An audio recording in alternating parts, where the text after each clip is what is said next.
Good morning students. तो आज हम लोग प्रश्नावली 15.1 का प्रश्न नंबर 5 हल करेंगे। ठीक है, तो आइए देखते हैं प्रश्न नंबर 5 क्या कह रहा है। तो प्रश्न नंबर 5 कह रहा है, एक कंपनी ने यादृच्छिक 2400 परिवार चुनकर एक घर की आय स्तर और वाहनों की संख्या के बीच संबंध स्थापित करने के लिए उनका सर्वेक्षण किया।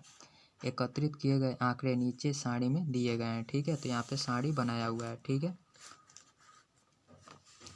यहाँ लिखा है मासिक है, क्वेश्चन में लिखा है रुपए में। ठीक है, तो इसके नीचे लिखा हुआ है सब मासिक है। ठीक है, और यहाँ लिखा है प्रति परिवार वाहनों की संख्या, तो यह लिखा है 0, 1, 2, 2 से अधिक, तो यह वाहनों की संख्या है। ठीक है, यहाँ लिखा है मासिक आय में 7,000 से कम। ठीक है, और इसके सामने लिखा है 10। ठीक है, मतलब यह है कि 10 परिवार ऐसे हैं, ठीक है, जिनके पास कोई वाहन नहीं है, मतलब 0 वाहन है। ठीक है, यहाँ लिखा है 160, मतलब 160 परिवार ऐसे हैं जिनके पास एक वाहन है। ठीक है, यहाँ लिखा है 25 परिवार ऐसे हैं जिनके पास 2 वाहन है। ठीक है, और यहाँ लिखा है 0, मतलब 0 परिवार ऐसे हैं जिनके पास 2 से अधिक वाहन है, मतलब कोई ऐसा परिवार नहीं है जिसके पास 2 से अधिक वाहन है। ठीक है, ठीक है, ऐसे ये सब लिखा हुआ है। ठीक है, अब नीचे लिखा हुआ है, मान लीजिए कि एक परिवार चुना गया है। प्रायिकता ज्ञात कीजिए कि चुने गए परिवार में पहला दिया हुआ है कि आय 10,000 से 13,000 के अंतराल में है और उसके पास केवल 2 वाहन है। ठीक है, तो हमें वैसे परिवार की प्रायिकता ज्ञात करनी है जिनकी मासिक आय 10,000 से 13,000 के बीच में हो और उनके पास केवल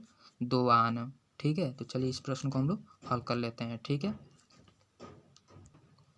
तो कुल परिवारों की संख्या कितना दिया है, 2400 दिया है। ठीक है, और पहला, तो प्रश्न 5 का पहला E1 बराबर कितना हो जाएगा, तो E1 बराबर हो जाएगा 29। E1 क्या है, तो E1 उस परिवारों की संख्या है जिनकी मासिक आय 10,000 से 13,000 के बीच में है और उनके पास केवल 2 वाहन है। ठीक है, वैसे परिवार संख्या कितना है, तो टेबल में हम लोग देखेंगे, टेबल में वैसे परिवार संख्या कितना दिया, 29 दिया है। ठीक है, जिनकी मासिक आय 10,000 से 13,000 के बीच में हो और उनके पास 2 वाहन है, वैसे परिवार संख्या कितना दिया, 29। इसलिए यहाँ पे क्या लिखे हैं, E1 बराबर 29। ठीक है, तो प्रायिकता हम लोग का क्या हो जाएगा, तो प्रायिकता हो जाएगा P क्वेश्चन में E1 बराबर, हम लोग जानते हैं कुल संख्या नीचे लिखते हैं, मतलब 2400। कुल परिवार संख्या कितना दिया है, 2400। ठीक है, ऊपर क्या लिखेंगे, तो ऊपर लिखेंगे E1 की संख्या, और E1 की संख्या कितना दिया, 29। ठीक है, तो यह प्रश्न नंबर 5 के पहले भाग का क्या हो जाएगा, आंसर हो जाएगा 29/2400। ठीक है, ठीक है, ऐसे हम लोग दूसरे प्रश्न को हल करेंगे। ठीक है, तो दूसरा प्रश्न क्या दिया हुआ है, तो दूसरा प्रश्न दिया हुआ है कि आय प्रतिमाह 16,000 इससे अधिक है और उसके पास केवल एक वाहन है। मतलब ऐसे परिवार की प्रायिकता ज्ञात कीजिए जिसकी मासिक आय 16,000 या इससे अधिक है और उसके पास केवल एक वाहन है। ठीक है, तो वैसे परिवार की संख्या हम लोग देख लेते हैं कितना दिया है, तो ऐसे परिवार की संख्या दिया है 579।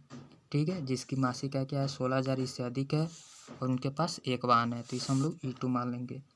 E2 बराबर हो जाएगा 579। ठीक है, तो प्रायिकता क्या हो जाएगा, तो प्रायिकता हो जाएगा हम लोग का कुल संख्या, नीचे लिखते हैं 2400। ठीक है, और ऊपर क्या लिखेंगे, E2 की संख्या, तो E2 की संख्या कितना दिया, 579। ठीक है, तो ये प्रश्न नंबर 5 के दूसरे भाग का सलूशन हो जाएगा। ठीक है, ऐसे हम लोग प्रश्न नंबर 5 का तीसरे भाग को हल कर लेते हैं। ठीक है, तो प्रश्न नंबर 5 का तीसरा भाग क्या दिया हुआ है, तो तीसरा भाग दिया हुआ है कि आय 7,000 प्रति माह से कम है और उसके पास कोई वाहन नहीं है। तो ऐसे परिवार संख्या कितनी है जिसकी मासिक आय 7,000 से कम है और उसके पास कोई वाहन नहीं है। तो चलिए देख लेते हैं वैसे परिवार संख्या कितना है, तो यहाँ लिखा है 7,000 से कम। ठीक है, और कोई वाहन नहीं है, तो ऐसे परिवार संख्या कितना है, 10। ठीक है, तो इसे हम लोग मान लेंगे E3, तो E3 बराबर कितना हो जाएगा, 10। ठीक है, तो प्रायिकता क्या हो जाएगा, तो प्रायिकता हो जाएगा PE3 बराबर कुल संख्या, नीचे लिखते हैं 2400, ऊपर लिखेंगे E3 की संख्या, तो ये हो जाएगा 10। ठीक है, हम ये देखेंगे कि यह 0 से 0 कट जाएगा, तो ये हो जाएगा 1/240। ठीक है, यही हम लोग क्या हो जाएगा, आंसर हो जाएगा। ठीक है,